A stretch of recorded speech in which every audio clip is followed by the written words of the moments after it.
que le collagène? C'est à cette question que nous allons répondre dans cette vidéo. Il faut savoir que le collagène, c'est une protéine que nous produisons naturellement. Disons que pour faire plus simple, de façon très simple, c'est une sorte de colle que notre corps produit et qui permet à notre corps de tenir. On va retrouver cette protéine-là dans les ongles, dans la peau, dans les cheveux, dans les tendons, dans les muscles, etc., etc., etc. Nous le produisons naturellement, il est partout dans notre corps. Il est à la source, n'est-ce pas, du confort de nos articulations, de la beauté de notre peau, etc., etc., de la texture de nos cheveux. Et donc, c'est cela le collagène. Il est très important d'en avoir assez dans notre corps. Il faut savoir qu'à partir de 25-26 ans, malheureusement, sa production naturelle commence à baisser. Ce qui fait qu'il devient très intéressant de se tourner vers une supplémentation en collagène pour pouvoir combler le besoin. Parce qu'il faut savoir qu'à partir de cet âge-là, 25-26 ans, nous perdons 1% de notre collagène par an. Ce qui fait qu'autour de la cinquantaine, nous avons perdu pratiquement la moitié de notre collagène en route. Il est très intéressant donc de pouvoir le remplacer cette perte-là par des supplémentations en collagène qu'on trouve dans le commerce. Il faut faire, comment choisir notre collagène dans ce cas-là? Il faut savoir que cela peut dépendre de plusieurs facteurs. Premièrement, il faut savoir déjà qu'au niveau des origines, le collagène, nous en avons deux fondamentalement, l'origine marine et l'origine bovine. L'origine marine provient, n'est-ce pas, le collagène est fabriqué à base de la peau, des os, des poissons, des crustacés, etc., etc. Et puis, le deuxième élément qui est l'origine bovine, cela veut dire que le collagène, dans ce cas-là, est fabriqué à partir de la peau, des os, des poulets, des vaches, des bœufs, etc. Et donc, ce sont les grandes familles de collagène que nous allons retrouver dans le commerce. Comment le choisir? Cela dépend de vos objectifs que vous vous fixez. Il faut savoir que vous allez pouvoir avoir affaire à des collagènes, qu'ils soient sous forme hydrolysée ou natif. Le collagène natif est le collagène tel quel fabriqué par notre corps qu'on a dans le commerce. Mais il faut savoir que dans ce cas-là, il n'est pas assez assimilé par notre organisme.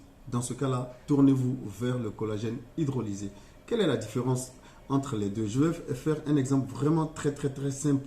Imaginez que vous avez un collagène qui est sous un gros bloc de ce genre-là, qui est un fil, et qu'on vous demande de le manger. Et évidemment, cela va être excessivement difficile à manger et à digérer.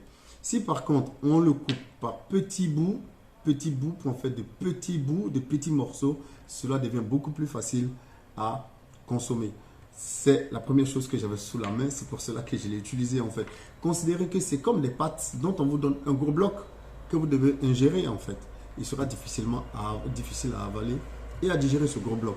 Ça, c'est le cas du collagène natif. Le collagène hydrolysé, c'est un peu le cas comme si vous aviez des pâtes qu'on a coupées par petits bouts et qu'on vous demande de consommer. En fait, dans ce cas-là, non seulement c'est plus facile à manger, mais en plus c'est plus facile à digérer et à assimiler. C'est exactement le cas des collagènes. La différence entre le collagène natif et le collagène hydrolysé, c'est cela.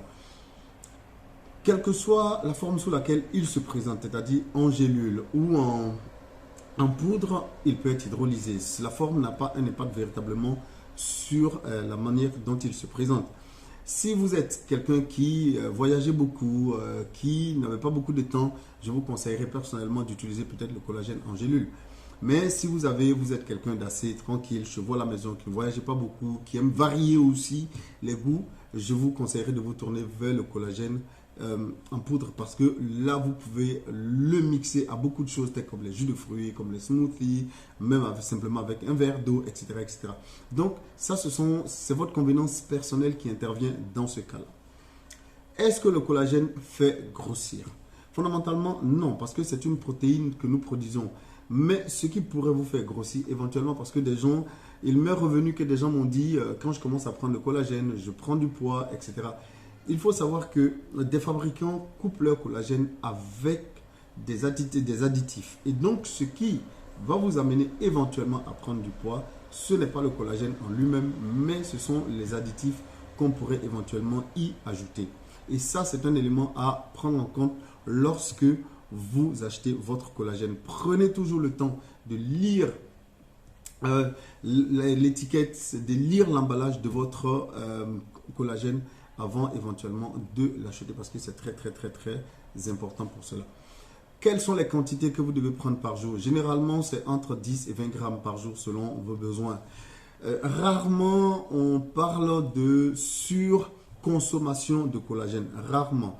Et donc, il n'y a véritablement pas de problème. Même si vous devez prendre 10 et que vous en prenez 12 ou 20 grammes par jour, véritablement, il n'y a pas de problème majeur à ce niveau-là. Alors, on a fait le tour de ce qu'est le collagène, de ses bienfaits sur la santé. Est-ce qu'il a des aspects négatifs? En général, non. Il y a des gens qui disent qu'ils sont souvent allergiques à certaines origines, c'est-à-dire ils font de l'intolérance, par exemple, au collagène d'origine marine ou vice-versa. Dans ce cas-là, moi, je leur conseille de se tourner immédiatement vers l'autre type de collagène. Si vous faites, par exemple, une intolérance au collagène d'origine marine, tournez-vous vers le collagène d'origine bovine. Dans tous les cas, vous allez retrouver exactement les mêmes choses. Il peut arriver que vous ayez également quelques petits soucis de digestion quand vous commencez, mais ce sont des choses qui arrivent lorsque votre organisme s'habitue. En général, ce sont des petites gênes qui passent au bout de quelques jours, de quelques semaines et sans point. Si vous souffrez de problèmes au rein, par exemple un début d'insuffisance rénale, je vous conseillerais de ne pas acheter du collagène dans le commerce, mais de consulter votre médecin, de faire les examens nécessaires afin de savoir si vous pouvez prendre le collagène. Parce que ça peut être un élément aggravant dans le cas de l'insuffisance rénale. À part ces éléments, le collagène, tout le monde peut le consommer sans aucun problème majeur. Alors, si cette vidéo t'a apporté quelque chose, n'oublie pas de t'abonner. Pour toi, ce sera juste un petit geste. Pour moi, ça va être intéressant parce que l'algorithme va permettre de mettre non seulement ma vidéo de l'avant, mais également de booster aussi mon profil. Allez, au plaisir de te voir pour la